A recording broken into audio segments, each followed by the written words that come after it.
I was so close to giving up on everything. I'd written a letter, I had a plan, and I was just convinced the world would be better off without me. My entire universe had shrunk to the four walls of a tiny rented room I couldn't even afford anymore. Every single morning, the first thing I'd feel was this crushing weight of failure. But then, a complete stranger said 7 words to me, and it changed my entire life. Section 1. The Descent. Just a year before that, my life looked fine. On the surface. I had a decent job in marketing, a long-term relationship, an apartment full of stuff I was told I should want. But I felt this hollowness inside, this quiet hum of dissatisfaction I just couldn't shake. It felt like I was playing a character in someone else's movie.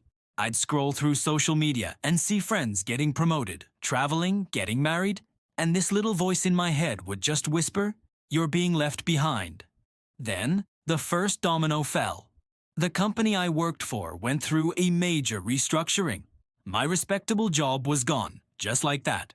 One email, a cardboard box for my things, and a hollow, "We wish you the best." At first, I tried to be optimistic. This is an opportunity, I told myself. A chance to finally do something that matters. But that feeling didn't last long. My relationship, which was already strained by my quiet unhappiness, just couldn't take the pressure. The arguments got worse, and the silences got longer. We were two people who didn't even recognize each other anymore. The breakup was the second domino. And suddenly, I was completely alone. My savings account, my safety net, just evaporated. Rent, bills, the sheer cost of being alive. It all just ate it away. I must have sent out hundreds of job applications, most of them, just silence. The few interviews I did get all ended in a polite, "We've decided to move forward with another candidate." Each no was another chip taken out of my self-worth. That quiet hum of dissatisfaction became a roar of self-hatred. The voice that used to whisper was now screaming at me, "You're a failure, you're not good enough, you messed it all up."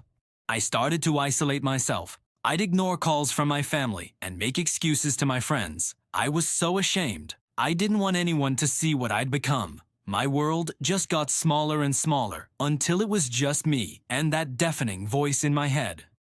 Section 2. Rock Bottom. My rock bottom wasn't some big, dramatic event. It was a slow, grinding descent into nothing.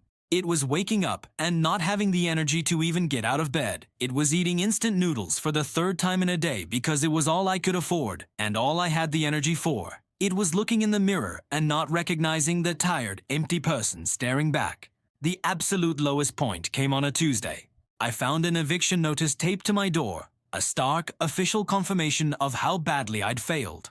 I had nowhere to go. I spent the last few dollars I had on a coffee at a 24-hour diner just so I could sit somewhere warm. I just sat there for hours, nursing that one cup, feeling completely and utterly invisible. And that's when I wrote the letter. On a stained napkin, I poured out all of it, the pain, the hopelessness, the feeling that my existence was just a burden on everyone I loved. I planned it all out. In that moment, it felt like the only logical answer, the only way to make the noise in my head finally stop. I folded the napkin, tucked it into my pocket, and felt this strange, terrifying calm. The decision was made.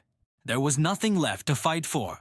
I just sat there, staring out the window, watching people walk by, living their lives, with no idea that I was about to quietly check out of mine.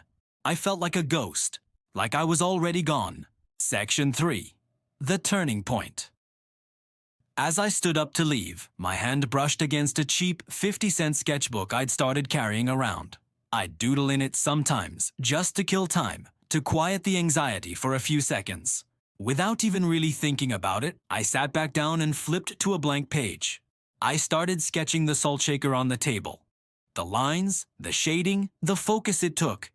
For a few minutes, the screaming in my head actually stopped. I wasn't trying to make art. I was just doing something. Anything to distract myself from the decision I had just made. When I was done, I looked at the little drawing. It wasn't perfect, but it was something, a small mark I'd made on the world. As I closed the book, a hand gently touched my table. I looked up. It was the janitor, an older man with kind eyes who'd been quietly cleaning the diner for the last hour. I tensed up, expecting him to tell me I'd been there too long.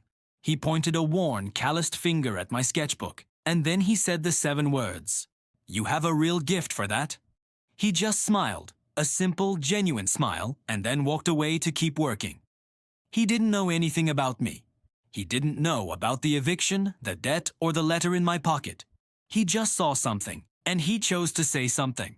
In that moment, it felt like a single spotlight cut through the thickest fog. I felt seen. For the first time in what felt like forever, I truly felt seen. It was just a compliment, just a few words. But there's real science to this. Getting a sincere compliment activates the reward centers in your brain, the same parts that light up when you receive money or food. It's a neurochemical event that releases dopamine, the neurotransmitter linked to motivation and pleasure. For me, it was more than just a feel-good moment. It was a lifeline. Those 7 words didn't magically fix my problems. The eviction notice was still on my door. My bank account was still empty. But they did something far more important. They cracked the foundation of my despair. They were a single piece of evidence that contradicted the horrible story I was telling myself. The story that I was worthless. I sat there for another 10 minutes. Then I took the napkin out of my pocket. I looked at it, then at the sketch. I tore that napkin into tiny pieces, dropped them in the trash on my way out, and for the first time in months, I had no idea what was going to happen next, and that uncertainty, it felt like hope. Mid-roll CTA.